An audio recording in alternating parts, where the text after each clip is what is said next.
नमस्कार, सुदर्शन न्यूज में आपका स्वागत है। मैं हूं मुकेश कुमार और आप देख रहे हैं जवाब तो चाहिए। जवाब तो चाहिए में आज हम बात करेंगे नेपाल में धर्मांतरण की सुनामी की। विश्व के एकमात्र हिंदू राष्ट्र नेपाल को 240 वर्षों के बाद 2008 में सेकुलर बना दिया गया और अब उसे इस्लामिक स्टेट बनाने की साजिश हो रही है। इस साजिश में नेपाल की चीन समर्थित वामपंथी राजनीतिक पार्टियां तो शामिल हैं ही, 3 दर्जन से ज्यादा इस्लामिक संगठनों की सक्रियता भी चिंता बढ़ाने वाली है। नेपाल में तेजी से धर्मांतरण हो रहा है। इस कार्य में इस्लामिक संगठनों को पाकिस्तानी आतंकी संगठन जैसे और लश्कर का साथ है। वो उन्हें पैसा और संसाधन दोनों उपलब्ध करा रहे हैं। नेपाल जनगणना की हालिया रिपोर्ट के मुताबिक नेपाल में हिंदुओं और बौद्ध की जनसंख्या कम होते जा रही है, जबकि ईसाई और मुस्लिमों की जनसंख्या लगातार बढ़ती जा रही है। जिस नेपाल में 1951 में एक भी ईसाई नहीं थे, उसी नेपाल में आज उनकी जनसंख्या कुल जनसंख्या के 10% तक पहुंच चुकी है। तो मुस्लिमों की आबादी की अगर बात करें तो उनकी आबादी 20% तक पहुंचने वाली है। नेपाल में जिस तेजी से मुस्लिमों और ईसाइयों की जनसंख्या बढ़ रही है, उसमें धर्मांतरण एक प्रमुख कारण है। नेपाली हिंदुओं और बौद्धों को जबरन तो कहीं पर प्रलोभन देकर उनका धर्मांतरण कराया जा रहा है। लव जिहाद और लैंड जिहाद को संगठित रूप से अंजाम दिया जा रहा है। धर्मांतरण के खिलाफ नेपाल में कानून भी बना हुआ है, लेकिन वह प्रभावी नहीं है। यही वजह है कि नेपाली प्रतिनिधि सभा में बजट पर चर्चा के दौरान धर्मांतरण का मुद्दा भी उठाया गया और नेपाल के गृह मंत्री नारायण काजी श्रेष्ठ को कहना पड़ा कि धर्मांतरण की गतिविधियां स्वीकार नहीं की जाएगी। नेपाल में खासतौर पर मलिन बस्तियों में प्रलोभन के आधार पर प्रलोभन देकर हिंदुओं का धर्मांतरण कराया जा रहा है। धर्मांतरण के इस कार्य में मस्जिद, मदरसे और चर्च की भूमिका महत्वपूर्ण है, लेकिन नेपाल सरकार इसके खिलाफ कार्रवाई करना तो दूर, इसे स्वीकार करने में भी डर रही है। और नेपाल की मीडिया धर्मांतरण और गैर कानूनी मस्जिदों और मदरसों के बारे में कुछ भी खबर छापने या दिखाने से डर रही है। एसएसबी की हालिया रिपोर्ट पर अगर यकीन करें तो उनके मुताबिक बिहार, यूपी से सटे नेपाल के सीमावर्ती इलाके में मदरसों और मस्जिदों की संख्या में 27% का इजाफा दर्ज किया गया है। छोटे छोटे गांव में जहां मुस्लिम आबादी 2 से 3 घर पे है केवल, वहां भी मस्जिदें बना दी जा रही हैं। कुछ सीमावर्ती गांव तो ऐसे हैं जहां पर एक गांव में 4-4 मस्जिदें बनी हुई हैं। ये सारे निर्माण पिछले 3 से 4 वर्षों में हुए हैं और इन मस्जिदों के निर्माण के लिए पैसा कहां से आता है, ये स्थानीय लोगों को भी नहीं पता। रिपोर्ट के मुताबिक पिछले 2 वर्षों में तुर्की, कतर और पाकिस्तान से करीब 550 करोड़ की फंडिंग नेपाल में इस्लाम के विस्तार के लिए दिया गया है। नेपाल में हिंदू खतरे में है। नेपाल की हिंदू पहचान को मिटाने की साजिश चरम पर है। इसे बचाना होगा। आपको और हमको सभी को मिलकर आवाज उठानी होगी। आज अपने प्रोग्राम में हम चर्चा करेंगे कि नेपाल की हिंदू पहचान मिटाने की साजिश को कैसे नाकाम किया जाए। नेपाल में धर्मांतरण के मुद्दे पर सरकार गंभीर क्यों नहीं है? क्या नेपाल के इस्लामीकरण की साजिश में वहां की सरकार को पाकिस्तान और चीन का भी साथ मिल रहा है? नेपाल में बढ़ती इस्लामिक गतिविधियों का हिंदुस्तान पर क्या असर पड़ेगा, इस पर भी चर्चा करेंगे। और चर्चा के लिए हमारे साथ कुछ मेहमान होंगे, उनसे आपका मैं परिचय करवाऊंगा। लेकिन पहले एक छोटी सी रिपोर्ट हमने तैयार की है, उस रिपोर्ट को पहले देखते हैं, उसके बाद मेहमानों से परिचय और चर्चा की शुरुआत।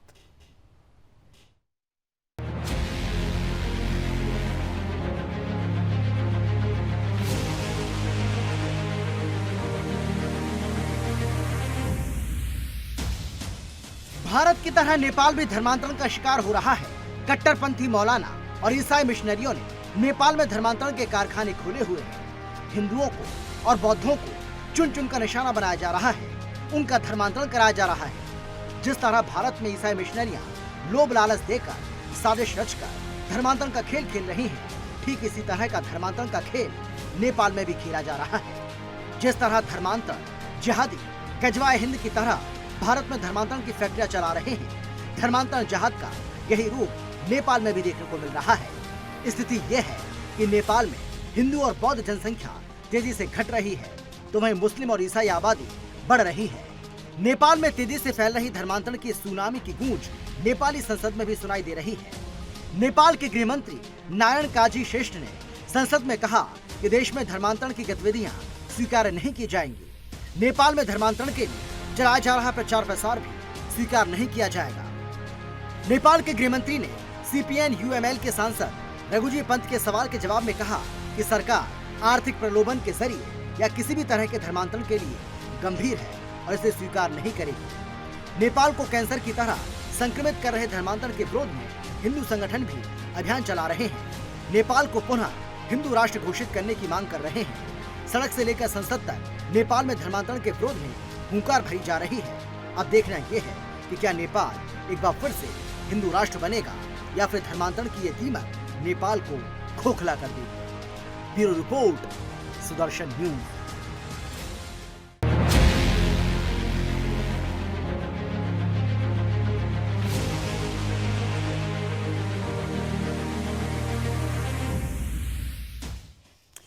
तो धर्मांतरण का कैंसर नेपाल को अंदर ही अंदर खोखला कर रहा है और वहां के हिंदू पहचान को मिटाने की जो साजिश चल रही है उसमें धर्मांतरण एक बहुत बड़ा और बहुत ही महत्वपूर्ण मुद्दा है। करेंगे इस पे चर्चा और चर्चा को आगे बढ़ाने के लिए हमारे साथ 3 मेहमान जुड़ गए हैं। महेश अग्रवाल जी हैं, नेपाल मामलों के जानकार। इसके अलावा विनय यादव जी हमारे साथ रहेंगे, राष्ट्रीय अध्यक्ष हैं राष्ट्रीय एकता अभियान के। इसके अलावा हाजी नाजिम खान है, मुस्लिम स्कॉलर के तौर पे हमारे साथ रहेंगे।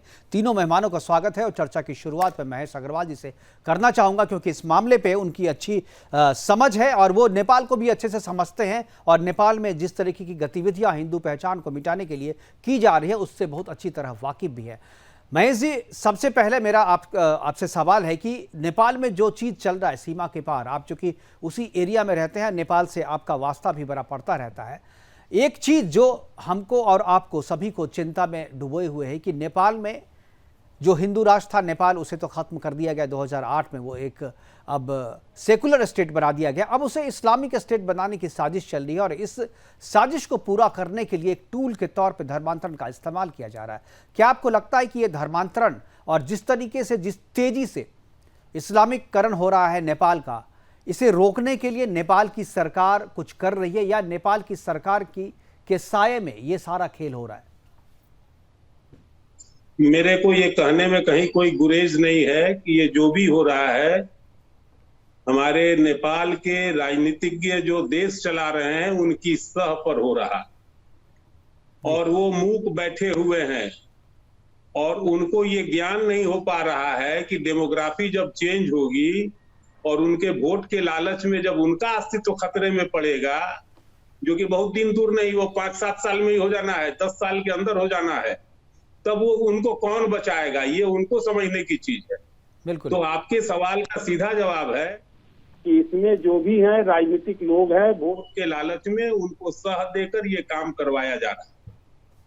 बिल्कुल। इसका आगे मैं पूछूंगा इसका उपाय क्या सोचते हैं और भारत पे इसका क्या असर पड़ेगा। इससे पहले मैं विनय जी के पास जाना चाहूँगा। विनय जी, आप बहुत करीब से इस मामले को देख रहे हैं, नेपाल में आप रहते हैं और जो पॉलिटिकल डेवलपमेंट नेपाल में हो रहा है, क्या आपको लगता है कि ये साजिश है, इसमें चीन भी शामिल है, इसमें पाकिस्तान भी शामिल है और इसमें नेपाल भी शामिल है और नेपाल की जो जनता जो वोट कर रही है उनको शायद इस बात से कोई फर्क नहीं पड़ता और नेपाल की जनता, भोली भाली जो जनता है, वो इस बात को नहीं समझ रही क्योंकि हमारे पास जो विजुअल्स आ रहे हैं उन विजुअल्स में दिखाया जा रहा है जिस तरीके से मिशनरी का खास तौर पे जो विजुअल्स हमारे पास आए हैं उसमें ये नहीं बताया जा रहा है कि तुम्हारा धर्म छीना जा रहा है, बल्कि उसे एक दूसरे तरीके से एक चमत्कारिक तौर पे उसके दिमाग में क्रिश्चियनिटी के प्रति जो है एक इम्प्रेशन डाला जा रहा है ताकि वो धीरे से चुपके से उसका ईसाईकरण भी हो जाए, वो हिंदू धर्म से अलग भी हो जाए और किसी को कुछ पता भी ना चले।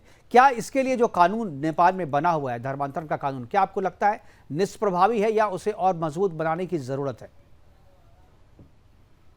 निश्चित रूप से नेपाल में कानून का पालना नहीं किया जा रहा है कठोर रूप से और इस यहाँ की जो सरकार है, यहाँ के जो मंत्री हैं, वह इस चीज से उनकी कोई वास्ता नहीं है क्योंकि अधिकांश जो लीडर हैं या तो कम्युनिस्ट हैं जो चाइना के लिए काम करते हैं, उनके लिए धर्म और संस्कृति और इस देश की परंपरा कोई महत्व नहीं रखती है। दूसरे तरफ जो सोशलिस्ट अपने को कहते हैं, उनको भी इस देश के धर्म, संस्कृति और सभ्यता को लेकर के बहुत बड़ा उनमें भी नहीं है। इसलिए नेता जो प्रशासन चलाते हैं वह लोग जब गंभीर नहीं है तो निश्चित रूप से इस मिशनरी अपना नंगा नाच नाच रहे हैं और दिनों हजारों की संख्या में सीधे साधे लोगों को, अशिक्षित लोगों को, अशिक्षित मोहल्ले में जाकर के सीधे साधे जो सांस्कृतिक रूप से किसी षड्यंत्र के चक्रव्यूह में फंसे हुए हैं, उनको वो लोग अंधकार में ले जा करके अब हिंदू समाज जो है ईश्वर को और भगवान को ईश्वर और परमात्मा कहा जाता है, उसी शब्द का वो लोग फायदा उठा करके गांव घर में जो सीधे लोग हैं वो जाकर के यीशु ख्रिस्ट का बात नहीं करते हैं। वो लोग पिता परमेश्वर शब्द जैसा शब्द प्रयोग करते हैं और शब्द जाल में फंसा करके अंधविश्वास में तुम्हारा बेटा, तुम्हारा घर के लोग चंगाई सभा में आओ, तुम्हारा इलाज ठीक हो जाएगा, तुम्हारा बीमारी ठीक हो जाएगा, यह इस तरीके से अंधविश्वास में उन लोगों को, सीधे साधे लोगों को प्रार्थना सभा में बुला करके, चर्च में बुला करके और ईसाई मिशनरियों ने उनके दिमाग को वाश करके और धर्मांतरण फैला रहा है। इस पर नेपाल सरकार बहुत ज्यादा गंभीर नहीं दिखाई दे रहा है। हम लोगों ने कई बार नेपाल सरकार से डिमांड किया, कई बार ध्यानाकर्षण कराया, लेकिन नेपाल सरकार जो है, नेपाल के जो नेता है, नेपाल की जो प्रशासन है, इस विषय को गौण कर देता है और सेकुलरों को और विदेशी शक्तियों को नेपाल में आश्रय मिलता है। बिल्कुल। एक चीज़ और अभिनय जी मैं आपसे जानना चाहूँगा कि ये जो सारी चीज़ें हो रही है, चर्च की तरफ से, मस्जिदों की तरफ से, मदरसों की तरफ से, ये जो सारी गतिविधियां की जा रही है, इनके लिए फंडिंग भी होती है और फंडिंग बाहर से हो रही है। क्या आपको लगता है कि ये जो पैसा है, ये आतंक का पैसा है और जो मिशनरियां जो काम कर रही है चुपके से और चमत्कार के नाम पे जो कर रही है, वही काम मदरसे और मस्जिदों से जबरन करवाया जा रहा है और एक तरीके से नेपाल के तराई क्षेत्र में जो गांव हैं, उन गांव में जबरन मस्जिदें बनाई जा रही हैं, अवैध मदरसे बनाए जा रहे हैं और वहां पर लोगों को जबरन मुसलमान बनाया जा रहा है?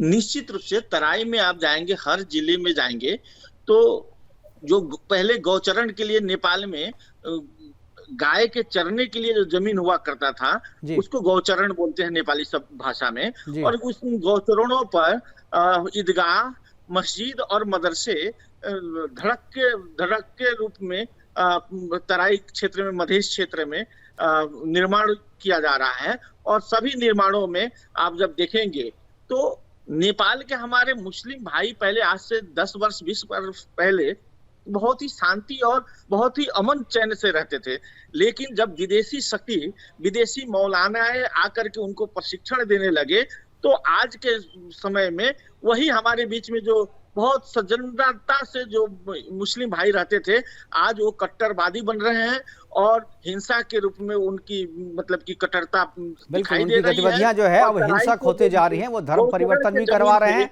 और मंदिरों के जमीन थे, ऐलानी जमीन थे, उनको कब्जा करके, जबरन कब्जा करके वहां पर मस्जिद, मदरसे और ईदगाह वगैरह निर्माण किया जा रहा है। यह देश के लिए दुर्भाग्य की विषय है।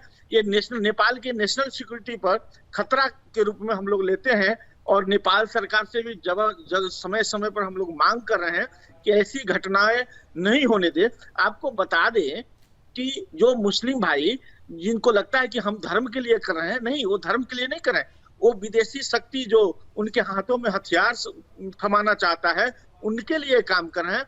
आज भले ही उनको दिखाया जा रहा होगा कि हिंदुओं पर तुम आक्रमण करो, लेकिन एक दिन ऐसा भी आएगा कि उनके बच्चे भी सुरक्षित नहीं रहेंगे, उनके विदेशियों के दिए हुए हथियार से उनके बच्चे भी मारे जाएंगे और उनके घर में भी वही बम विस्फोट होगा जो विदेशी दे रहे हैं।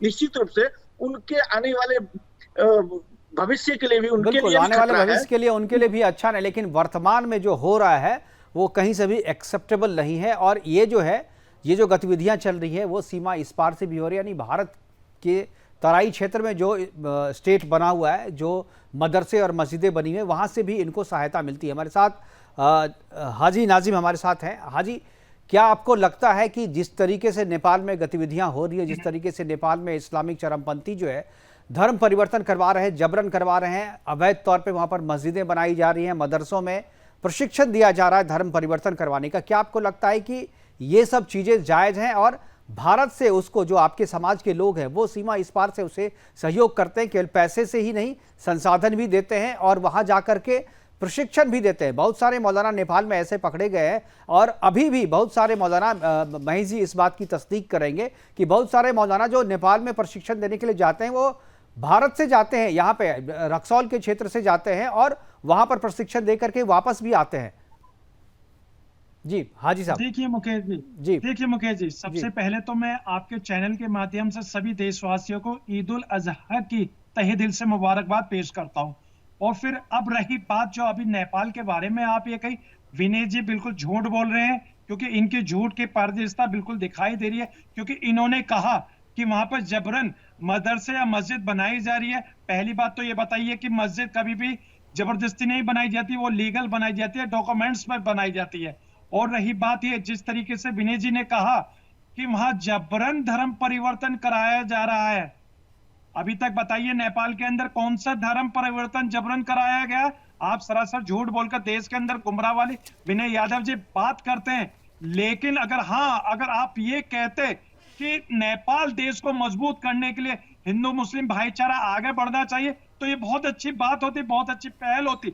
लेकिन आप एक तरफ तो मुस्लिम भाई कह रहे हैं और दूसरी तरफ आप ये कह रहे हैं कि भारी जो शक्ति है वो आएंगी और उनके घर के अंदर बम फटेंगे, उनको भी नुकसान होगा। आप देश के अंदर इस तरीके का गलत बयानबाजी कर रहे हैं, इस तरीके से समुदाय के अंदर हमेशा नफरत का माहौल पैदा होता है। मुकेश जी, नेपाल के अंदर ऐसा कुछ नहीं है जिस तरीके से विनय यादव जी बता रहे, वहां पर मस्जिद और मदरसे बन रहे तो वो लीगल तरीके से बन रहे, ये सरकारी आपके पास जानकारी नहीं है, आपके पास जानकारी नहीं है।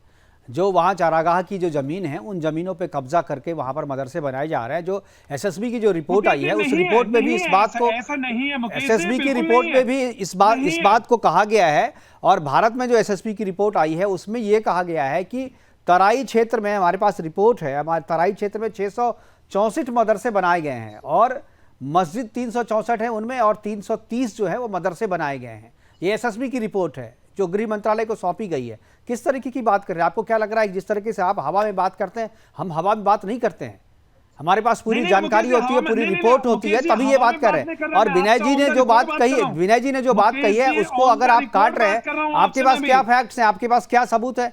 विनय जी अगर गलत बोल रहे हैं तो आप सबूत दीजिए ना, फैक्ट्स बताइए, डेटा बताइए, डेट बताइए, जगह बताइए। वैसे जो भी मुंह में आया बोल दिया, इस तरीके से किसी बात को आगे थोड़ी बढ़ा सकते हैं आप। अगर आप वो गलत बोल रहे हैं तो आपके पास सही जानकारी क्या है? आप सुनना ही नहीं चाहते सर। मैं पूरी जानकारी से आपसे बात कर रहा हूँ। हाँ। अगर वहां पर नेपाल के अंदर इस तरीके की, सुनिए सर, नेपाल के अंदर अगर इस तरीके से बातें चल रही है, वहां पर अवैध जमीनों को कब्जाया जा रहा है, तो क्या वहां नेपाल की सरकार सोई भी है क्या सर? नेपाल की सरकार क्यों करते हैं? बिल्कुल वही तो कह रहे हैं कि नेपाल की सरकार सोई हुई है, नेपाल की सरकार मिली हुई है, यही बात तो कहा जा रहा है, यही तो चिंता जताई जा रही है, यही तो चिंता जताई जा रही है। अगर वहां ऐसा मामला होता तो नेपाल सरकार बिल्कुल एक्शन लेती। नेपाल सरकार एक्शन नहीं ले रही, इसका मतलब वहां कोई ऐसा मामला था ही नहीं। मैं इसी बात को कहना चाह रहा हूं। और रही बात विनय यादव जी की, विनय यादव जी बताएंगे कि वहां कितना धर्म परिवर्तन हो रहा है। जो मुस्लिम समाज की बात करते हैं, वहां आके आंकड़े तो बताएं आप, कौन सा जबरन धर्म परिवर्तन होता, कौन से ब्रेन वॉश कराया जाता। 2011 में मुस्लिमों की आबादी 3.11% थी और अब वो करीब 20% के आसपास हो रही है। तो ये कहां से पैदा हुआ? ये मुसलमान कहां से आ गए? ये जो बढ़ी हुई आबादी है वो कहां से आ गए? क्या सब पैदा हुआ है वहां पे या धर्म परिवर्तन कराया गया? मुकेश जी देखिए, इस्लाम के खूबसूरती, इस्लाम की अच्छाइयों को देखकर लोग प्रभावित होते हैं और इस्लाम को जानने के लिए वो इस्लाम के अंदर आते हैं। बात ये नहीं है कि जबरन धर्म परिवर्तन कराया गया, ऐसा कुछ नहीं है। मैं आऊंगा विनय जी, आऊंगा आपके पास जी। विनय जी बोलिए विनय जी। ऐसा है, एक खान साहब ने जो विषय रखा है, ये शायद नेपाल के विषय से अवगत नहीं है, शायद नेपाल के बारे में इनको अध्ययन नहीं है। नेपाल में 12 जिला है, तराई में 12 जिला है। ठीक है, बीच में मत बोलिए, बीच में मत बोलिए, मैं आऊंगा आपके पास। विनय जी पूरा छठ के समय में अपना छठ घाट सजावट करने गए लोगों पर मुस्लिम समाज के द्वारा आक्रमण होता है। उस आक्रमण में 12 जिला का राधेश्याम पटेल नाम का लड़का को मार दिया जाता है, हत्या कर दिया जाता है। दूसरा, धनुषा, जनकपुर स्थित धनुषा जिले में रुपैठा गांव है, वहां पर हिंदुओं के पोखरी को कब्जा करके उस पोखरी पर छठ के सजावट करने गए लोगों पर हिंसा किया जाता है, उन पर हिंसक बिल्कुल हम लोगों ने खबर भी दिखाई थी, बिल्कुल आक्रमण किया जाता है। इतना ही नहीं, रामनवमी पर जो रैली निकली थी, रैली तो क्या शोभा यात्रा निकली थी, उस शोभा यात्रा के समापन करने के बाद जो लोग घर लौट रहे थे शाम को, उन लोगों पर, निहत्थे लोगों पर पत्थर मस्जिद के ऊपर से पथराव किया जाता है। बिल्कुल। या आपको शायद खान साहब को यह मालूम नहीं होगा, इसीलिए खान साहब ऐसे भाईचारा का बात कर रहे हैं। हम भाई हिंदू समाज तो यहाँ से नहीं नहीं नहीं, सदियों से खान साहब को बहुत अच्छे से पता है, भाईचारा लेकिन ये बता नहीं रहे, भाईचारा पता इन्हें बहुत अच्छे तरीके से। आड़ में विदेशी ताकतें सिर्फ भारत की नहीं, भारत की अभी आप पाकिस्तान सुनिए, पाकिस्तान से मैंने विनय मौलानाएं यादव आते हैं और पाकिस्तानी नहीं, मौलानाएं मैं विनय यादव जी को कोट करूंगा, इन्होंने कहा। ठीक है खान साहब, आप बिना यादव जी को कोट कीजिएगा, लेकिन एक बार इस बीच में महेश जी के पास जाना चाहूंगा, एक बार उसके बाद आप कोट कर लीजिएगा। महेश जी, जिस तरीके से अभी हमने बताया कि तराई क्षेत्र में, खासतौर पे आप जिस क्षेत्र में, वहाँ से मौलवी जाते हैं नेपाल में, प्रशिक्षण देते हैं मदरसों में जाकर के और धर्म परिवर्तन करवाते हैं वहाँ पर। क्या आपको लगता है कि भारत का जो एडमिनिस्ट्रेशन है उसको भी कुछ करना चाहिए? नेपाल में जो चीज़ हो रही है, नेपाल के एडमिनिस्ट्रेशन पे, वहाँ की सरकार पे सीधे तौर पे हमारा नियंत्रण नहीं है, लेकिन क्या आपको लगता है कि भारत के स्तर पे जो है, विदेश के स्तर पे, राजनयिक स्तर पे काम किया जाना चाहिए, इस स्तर पे बात किया जाना चाहिए, इस मोर्चे और इस पॉइंट पे भी बात होनी चाहिए? महेश जी। लोगों का आवागमन भारत नेपाल सीमा में होता है जी, उसमें कोई पासपोर्ट वीजा की जरूरत नहीं है, खुली सीमा है, सब भाईचारे के साथ रहते। अब इसमें क्या है कि अब इसमें मुसलमान भी जाते हैं, हिंदू भी जाते हैं। मुस्लिम की एक विशेषता है, इनकी एक जमात है, जमात में लोग आते हैं, महेश जी, आपके पीछे में जो लाइट जल रही है, अगर आप उसको बंद कर देंगे तो आपके पीछे में एक लाइट जल रही है, अगर उसको बंद करेंगे तो विजुअल अच्छा आएगा। आप बैठे रहें, कोई बंद कर देंगे जी। तब तक मैं, ये जो विजुअल्स आप देख रहे हैं, ये नेपाल के विजुअल्स हैं, करंट विजुअल्स हैं, जो वहां पर धर्मांतरण के दौरान, ईसाई मिश्रण के दौरान यूज किया। जी जी जी महेश जी, बोलिए। अब ठीक आ रहा विजुअल। ऐसा है जी, इनके जमात के लोग आए जाए उससे कोई तकलीफ। सबसे ज्यादा तकलीफ इस बात की है, आज नेपाल की आर्थिक स्थिति कमजोर है, वहां के लोग पलायन करके विदेशों में अपनी जीविका पालन के लिए जा रहे हैं। वैसी परिस्थिति में जम्मू कश्मीर का मुसलमान नेपाल में आके क्यों रहना चाहता? बिल्कुल। बांग्लादेश एक सक्षम देश है, वहां का मुसलमान को लाके नेपाल में क्यों बसाया जाए? कहीं न कहीं जो है, अब रही सरकार की बात, नेपाल की आम जनता, नेपाल विगत 1000 वर्षों में कभी गुलाम नहीं रहा। उसने डेमोग्राफी चेंज का अनुभव उनके लोगों में नहीं है। सबसे बड़ा खामियाजा वहाँ की जनता भुगत रही है। बिल्कुल। अगर आप पहाड़ में जाएंगे, वहाँ के किसी प्रोफेसर से पूछेंगे कि अफगानिस्तान कभी हिंदू था क्या, कभी बौद्ध था क्या, तो मेरा ये अनुभव है कि अच्छे अच्छे लोग इस चीज को नहीं जानते कि इंडोनेशिया हिंदू राष्ट्र था, अफगानिस्तान हिंदू हुआ करता था, पाकिस्तान भी हिंदू था, बाद में ये मुगल आए तो कैसे कैसे इनका धर्म परिवर्तन हुआ। तो मेरा ये मानना है कि अभी हमारी सरकार, कम से कम भारत की सरकार, अभी वहाँ चाइना इस्लामिक गठजोड़ है। बिल्कुल। चाइना अपने यहाँ मुसलमान को बहुत तंग करता है, तबाह करता है। कोई विश्व की इस्लामिक संगठन उसका विरोध नहीं कर पाते, लेकिन वही चाइना वहां पर इस्लाम फले फूले उसके लिए वो फंडिंग भी करता है। तो नेपाल को अगर अभी देखना है, तो मेरे से अगर कोई पूछता है कि नेपाल कैसा है, कहाँ है, तो मैं कहता हूं कि अगर नेपाल को जानना है तो 80 के दशक के अफगानिस्तान को देखो। अफगानिस्तान में कितना शांत प्रिय और कैसा देश था, और उसको कैसा बना दिया इस्लामिक लोगों ने, कट्टरपंथियों ने, कि आज अफगानिस्तान से लोग पलायन कर गए। बिल्कुल। और नेपाल आज नारकोटिक्स का हब बनता जा रहा है, और ये नारकोटिक्स का पैसा इस्लाम के ही बढ़ाने में वहां पर खर्च भी होने जा रहा है। उन्हीं लोगों का वर्चस्व है, और उस काम में सीमाई क्षेत्र के जितने अधिकारी हैं, जनप्रतिनिधि हैं, उनकी सहभागिता है, वो उनको कहीं ना कहीं फैसिलिटेट करते हैं। आपके चैनल से मैं मोदी जी को भी ये बात बताना चाहता हूँ जी कि सीमाई क्षेत्र पर इस जो गठजोड़ है वो वहाँ के नारकोटिक्स व्यापार को बढ़ावा दे रहे हैं, और बढ़ावा के साथ साथ उस कारण से वहाँ पे जो इस्लामिक गतिविधियां है वो तेज हो रही हैं। इस्लाम से नफरत नहीं। हमारे जो हाजी साहब बैठे हैं, मैं उनसे एक सवाल पूछना चाहूंगा कि दुनिया में कोई ऐसा धर्म है ये बताता हो, ये हाजी साहब के लिए मेरा सवाल है जी, कि दुनिया में कोई ऐसा धर्म है ये बताता हो कि तुम्हारा अगर मेरे धर्म पर विश्वास नहीं है तो तुम मेरे दुश्मन हो, तुम काफिर हो। ये इस्लाम छोड़ के कोई दूसरा धर्म ये शिक्षा नहीं देता।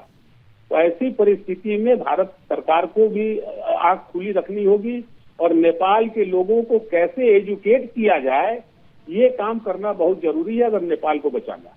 बिल्कुल। हाजी साहब, आपसे सवाल था। आप जी मुकेश जी बताएं। जी, मैं सवाल सुन नहीं पाया, दोबारा से आप सवाल कीजिए।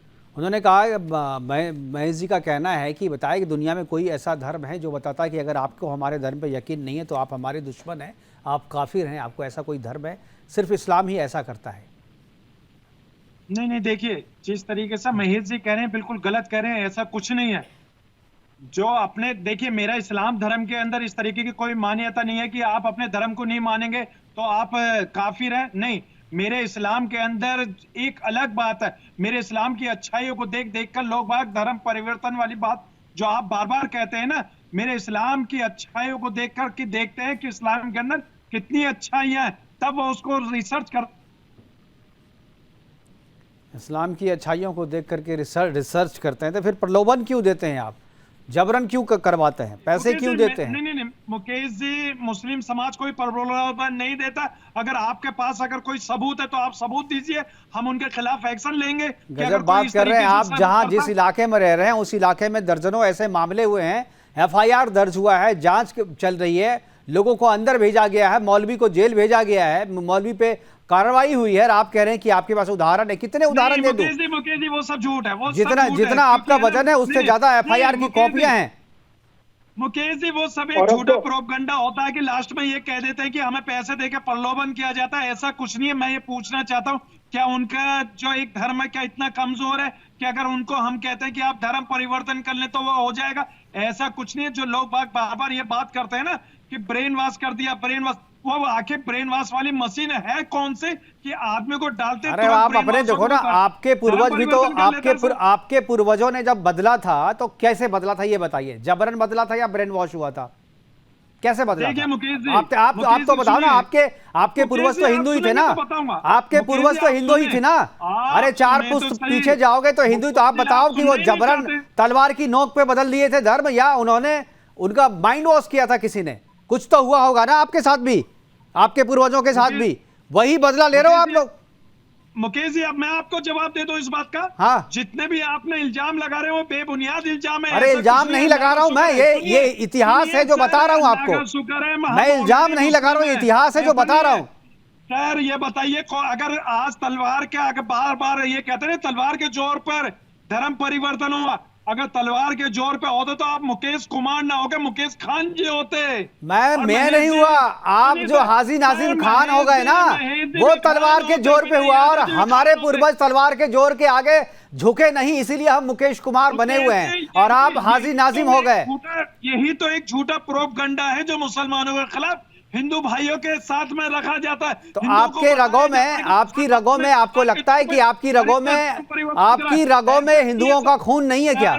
आपकी रगों में हिंदुओं का खून नहीं बह रहा? बताओ, आपके पूर्वज हिंदू नहीं थे क्या? बताओ। नहीं थे मेरे पूर्वज हिंदू। मैं गर्व से कहता हूँ, अल्लाह का शुक्र है मेरे पूर्वज हिंदू नहीं थे। अब आपको कहां से, अब आपको, अरे आप देखिए, आपके पूर्वज सुन रहे होंगे तो वो आपसे नाराज होंगे।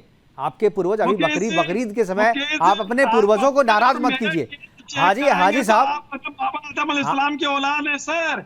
हाँ, तो इस्लाम की औलाद भारत में जितने भी मुसलमान हैं उसमें 99% कन्वर्टेड हैं। ये फैक्ट है। 99% जो मुसलमान है भारत के वो कन्वर्टेड है। वो पहले हिंदू थे और वो 1% आपके अनुसार 1% मुसलमान है, तो वो 1% वाले हम हैं सर। हम कन्वर्टेड वाले नहीं है। तो आप औरंगजेब के खानदान से हो? आप औरंगजेब के खानदान से हो? अब गजब बात कर रहे। अरे भाई कुछ जान लो। 1% वही थे जो बाहर से आए थे, और बात आ रही है ना, तो ये बताइए वो 1% आप औरंगजेब बोल दो। आप औरंगजेब की औलाद हो, बोल दो औरंगजेब की औलाद हो। औरंगजेब की औलाद हो बोलो। अगर 1% में हो तो औरंगजेब की औलाद हो। है मुसलमानों। अरे गजब। हाजी राजिम कुछ भी मत बोल दिया करो यार, कुछ भी मत बोल दिया करो। फैक्ट पता नहीं है, पूछो अपने जाके बाप दादा से पूछो, लिखा हुआ है। पुस्तक दर्ज जाओगे ना कहीं राम श्याम मिल जाएंगे आपको, आपके परिवार में ही मिल जाएंगे। सर नहीं मिल रहे, इसीलिए तो मैं बार बार आपसे कहता हूं, आपका और मेरा DNA अगर चेक कराएंगे सर, बाबा आदम अलैहिस्सलाम की औलादों में से हम आप। और बार बार आप ये कह रहे हैं ना मेरा बाबा, मेरी इंक्वायरी कर लीजिए, आपको पता चल जाएगा कि मेरा आपको क्या लगता है कि आप हमारे चैनल पे बिना इंक्वायरी के बैठे हुए हैं? हम जिनको बिठाते हैं ना सर, उनका इतिहास भूगोल सब पता रखते हैं। आपको नहीं पता है, आप जाके पता कर लीजिए, मेरे पास आइएगा तो मैं दिखा दूंगा आपका इतिहास भूगोल।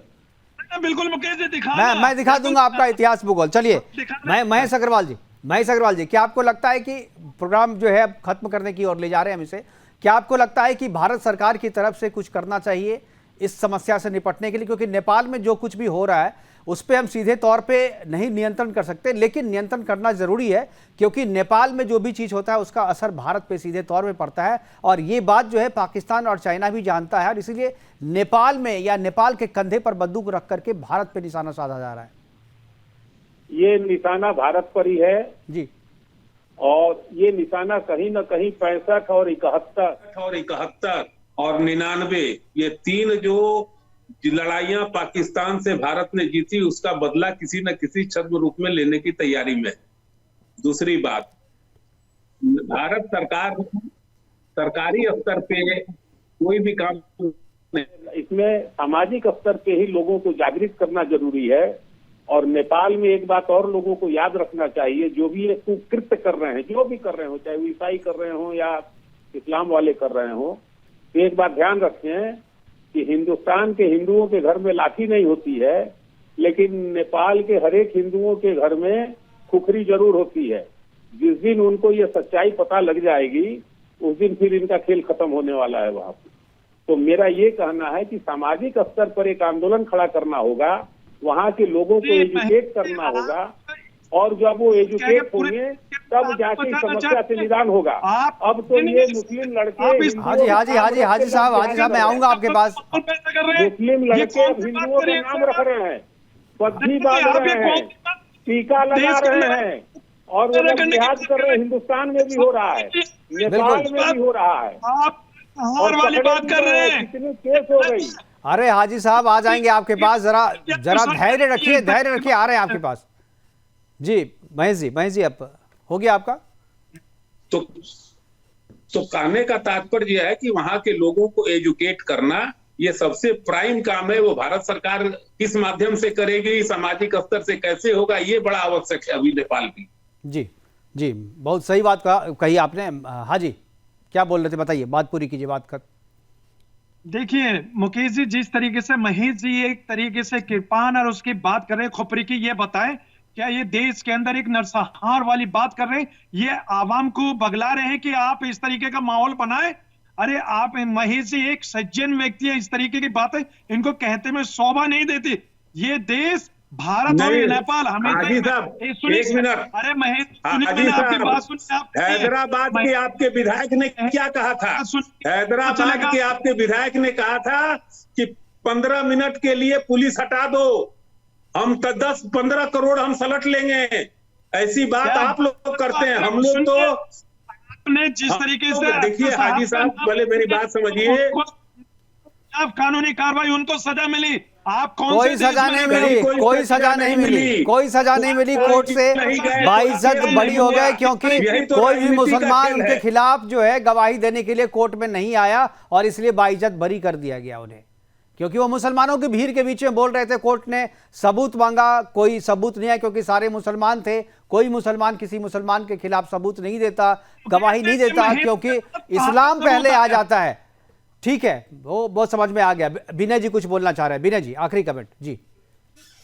देखिए नेपाल का विषय है, हम लोग विषयांतर नहीं हो।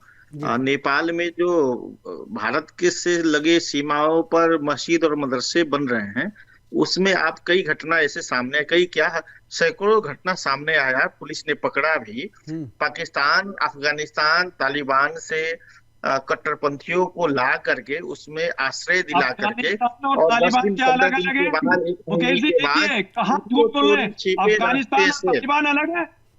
उस पार ठीक है भाई, अरे भाई हो जाता है, पहले अलग था ना, अब सरकार हो गई तालिबान की। जी काम जो है पार कराने का काम जो है किया जाता है। इतना ही नहीं, ISI के से हथियार ला करके बॉर्डर में मस्जिदों में रख करके शेल्टर के रूप में उसको उपयोग करके उसको उस पार भारत में ले जाया जाता है।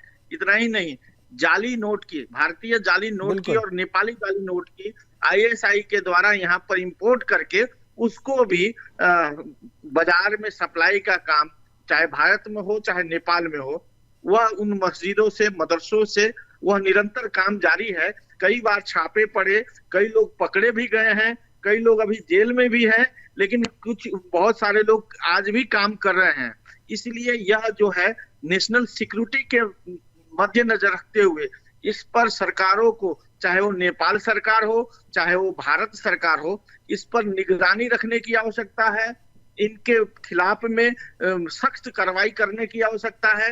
नहीं तो ये नेपाल और भारत की जो खुली सीमा है और नेपाल और भारत की जो संबंध है और नेपाल और भारत के बॉर्डर पर है, यह बहुत ही बड़े आतंक के रूप में फैलेगा।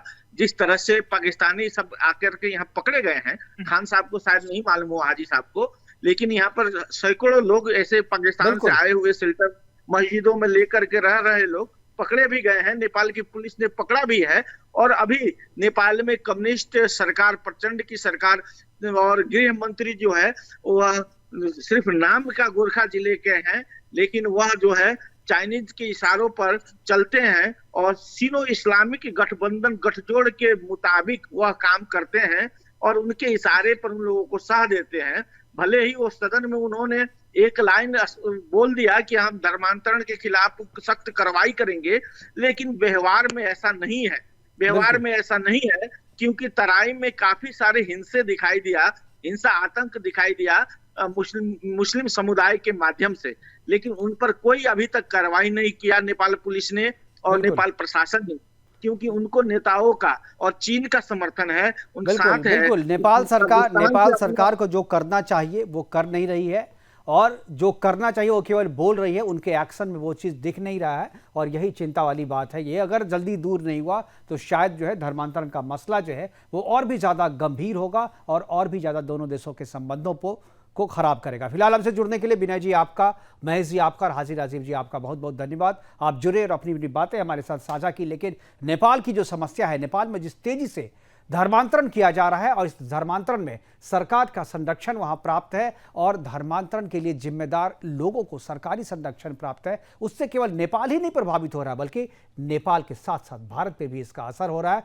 और भारत और नेपाल की सीमा पर जिस तरीके से अवैध मस्जिदें बन रही है, अवैध मदरसों में धर्मांतरण की ट्रेनिंग दी जा रही है, वो खासतौर पर भारत के लिए चिंता का विषय है। नेपाल और भारत दोनों को मिलकर के इस चिंता पर विचार करना होगा। इस चिंता को दूर करने के लिए योजनाएं बनानी होंगी और राजनयिक स्तर पर इसका समाधान ढूंढना होगा। फिलहाल अभी के लिए इतना ही, दीजिए इजाजत, नमस्कार।